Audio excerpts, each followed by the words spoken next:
Bonjour à tous, l'Autofoot 15 numéro 25, avec un pactole de 500 000 € à partager au premier rang. Si vous ne voulez pas manquer nos pronostics l'Autofoot gratuits, abonnez-vous à la chaîne pour être averti de nos nouvelles vidéos. Toutes les rencontres se déroulent une nouvelle fois le dimanche 11 avril à partir de 14h55. Nouveauté, on tente un pronoscore exact pour chaque match qui vient compléter le L'Autofoot. Lyon-Angers. Gros avantage aux Lyonnais selon les books cotés à 1,35. La cote de Lyon est la plus faible du L'Autofoot en Ligue 1. Il n'y a aucun calcul à faire pour ce match, les Lyonnais qui restent sur 2 nuls et une défaite face au PSG doivent absolument se rassurer et gagner s'ils ne veulent pas tout perdre. A noter qu'ils se sont imposés difficilement face au Red Star en Coupe de France cette semaine après la séance des tirs au but. Au classement, Lyon est 4e à 5 longueurs de Lille. Ils ne font plus partie du podium. Angers est dans le ventre mou du classement et n'a plus rien à jouer en Ligue 1 en cette fin de saison.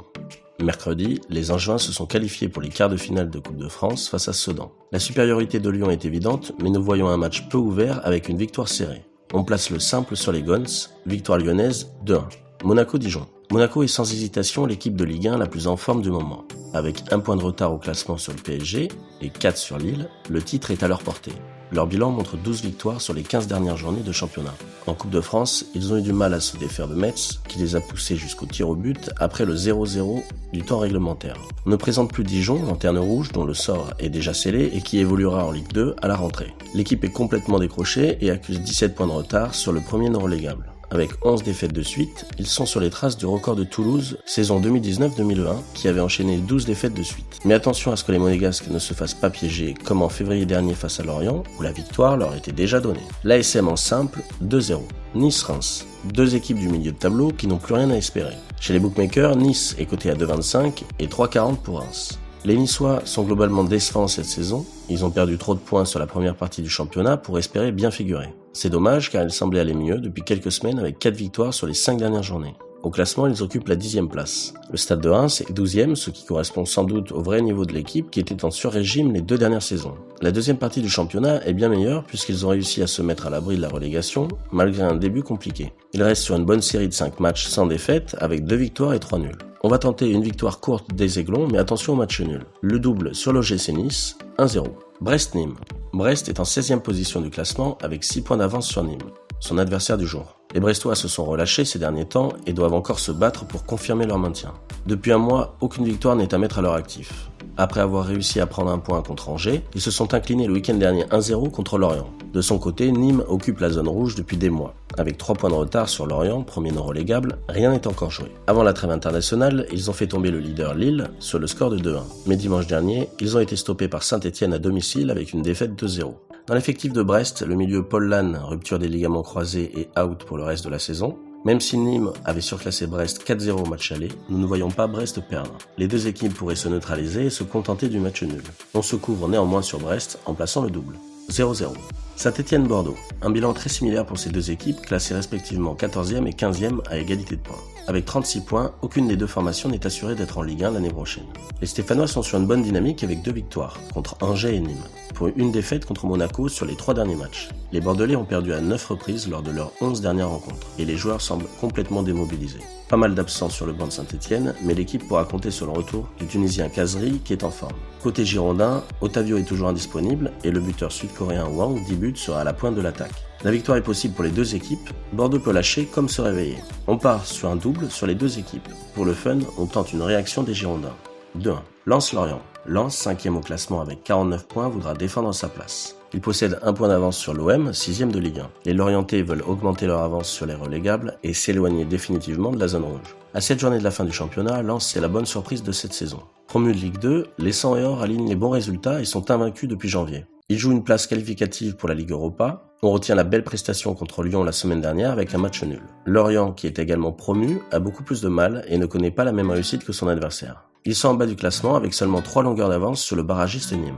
Les cotes sont de 2,05 pour Lens, 3,80 pour Lorient. Avantage aux Lensois sur la forme et sur le papier. Nous les voyons prendre le meilleur sur Lorient, le simple sur les 100 et or, 1-0.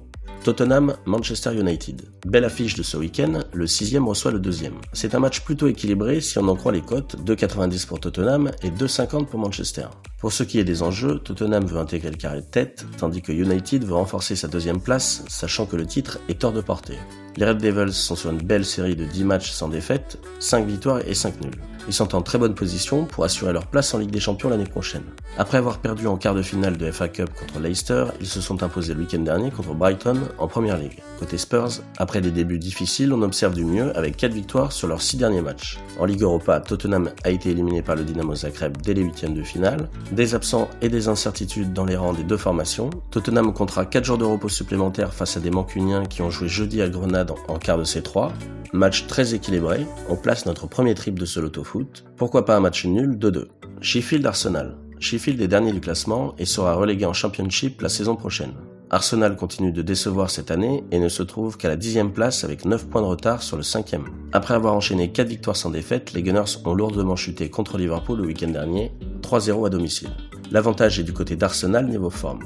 La Lanterne Rouge dispose de la pire attaque de Premier League et de la 18e défense. Lacazette et Aubameyang feront le job pour permettre à Arsenal de repartir avec une victoire. On tente le simple sur les Gunners 2-0. West Ham-Leicester. Duel entre West Ham 4e, 52 points, et Leicester 3e de Premier League avec 56 points. Très belle saison pour West Ham qui occupe une inattendue 4e place avec 1 point d'avance sur Chelsea. Les Hammers sont sur une belle dynamique avec une victoire chez les Wolves lundi dernier. Leicester a été proche de la qualification en C1 l'année dernière, mais ils ont échoué au dernier moment. Cette année, ils ont la possibilité de se racheter. Les Fox sont 3e de Premier League et comptent 4 points d'avance sur leur adversaire du jour. C'est leur match de fin de saison. Ils ont été battus à domicile contre City, le leader, après des succès acquis contre Brighton et Sheffield. En FA Cup, ils se sont offerts une demi après avoir éliminé United. Concernant les cotes, 3,05 pour West Ham, 2,40 pour Leicester. On tente le double sur les Fox, pourquoi pas un simple, 3-1 pour Leicester. Fiorentina-Atalanta. Enjeu important dans ce match, la Fio veut consolider son maintien et l'Atalanta, 4e du championnat, à 2 points du second Milan, vise le podium. Nous pensons que l'Atalanta de Bergame ne laissera pas passer l'occasion contre le 14e. Les joueurs de Gasperini sont très réguliers et n'ont perdu que face à l'Inter lors de leurs 9 dernières oppositions. Le bilan est donc de 7 victoires, 1 nul et 1 défaite. Ribéry est suspendu pour la Fio, nous ne voyons pas la surprise ici, le simple sur l'Atalanta, 3-1 pour Bergame. Juventus-Genoa. La Juve a été éliminée par Porto en C1 et va pouvoir se concentrer sur le championnat. La première de Pirlo sur le banc n'a pas eu l'effet attendu chez les Bianconeri. Après avoir aligné 5 matchs sans défaite, la Juve s'est inclinée contre le mal classé Benevento avant la trêve qui a été suivie par un match nul au Torino. Le Genoa est en sécurité dans ce championnat, occupant une 13e place avec 10 points d'avance sur la zone rouge. Néanmoins, les résultats sont très justes avec seulement un seul succès lors des 8 dernières rencontres. Au niveau des effectifs, même si cela ne changera rien pour notre analyse, il faut signaler les absences de Bonucci et Demiral testés positifs au Covid. Concernant les cotes, la Juve est logiquement très favorite avec 80% de chances de victoire. Il n'y a pas photo sur ce match, on part sur un simple des locaux, victoire 2-0. Sampdoria-Naples. Pas d'avantage pour la motivation des deux équipes, Naples 5e vise le top 4 et la Sampdoria 10e cherche à se rapprocher de la première partie de tableau. La Samp semble se contenter de son maintien et tourne au ralenti en cette fin de saison. Le bilan des 7 dernières journées, 3 nuls, 3 défaites et une seule victoire. Le week-end dernier, ils ont arraché le nul contre le Milan et ont fait une belle impression. Naples est 5e du classement avec 2 points de retard sur Bergame. Éliminés en 16e par Grenade, les Napolitains n'ont plus qu'un seul objectif en cette fin de saison, une place qualificative pour la Ligue des Champions. On tente le double sur le Napoli, victoire sur le fil 2-1. Valence-Real Sociedad. Valence doit encore prendre des points pour assurer son maintien qui n'est pas totalement acquis. La Sociedad, actuellement 5e de Liga, est à la lutte pour les places européennes. Valence est 12e du championnat et ne retrouvera pas l'Europe la saison prochaine. Mais ils ont peut-être déjà fait le plus dur concernant le maintien. Solide à domicile, Valence n'arrive pas à gagner hors de ses bases. La semaine dernière, ils se sont inclinés sur le terrain de Cadiz 2-1. En face, la Sociedad a déjà réussi sa saison en remportant la Coupe du Roi samedi dernier 1-0 contre Bilbao. Un premier trophée depuis 34 ans pour le club. En championnat, il possède le même nombre de points que Betis 6e et Villarreal 7e. On coche un second triple dans cette grille. On tente le 2-1 pour les locaux. Betis-Séville, Atlético Madrid. Le Betis 6e de Liga joue une place pour l'Europe alors que l'Atlético Madrid est leader du classement avec seulement un point d'avance sur le dauphin Barcelone. Rien n'est joué dans ce championnat. Très décevant la saison dernière, le Betis retrouve une place qui correspond à leur niveau de jeu. L'Atlético Madrid est leader depuis des mois, mais il semble arriver à leur limite. Après avoir eu 14 points d'avance sur Barcelone il y a quelques mois, ils ne comptent plus qu'un point d'avance. Ils doivent s'accrocher pour garder des points d'avance face au Cador qui s'affrontent justement ce week-end. Après un match décevant le week-end dernier, ils se sont inclinés 1-0 contre Séville. Chaque match sera décisif pour l'Atlético et celui-ci ne sera pas une partie de plaisir. On place un double par sécurité sur l'Atlético, un partout. On se retrouve avec 6 doubles et 2 triples, on doit enlever un double, on va faire confiance aux Fox face aux Hammers, le simple sur Leicester. On a bien une grille à 36 € en N-1. On en profite pour vous dire que la vidéo bilan du mois de mars qui s'affiche juste ici est en ligne. En attendant, on se retrouve très vite pour d'autres vidéos. Bon week-end à tous!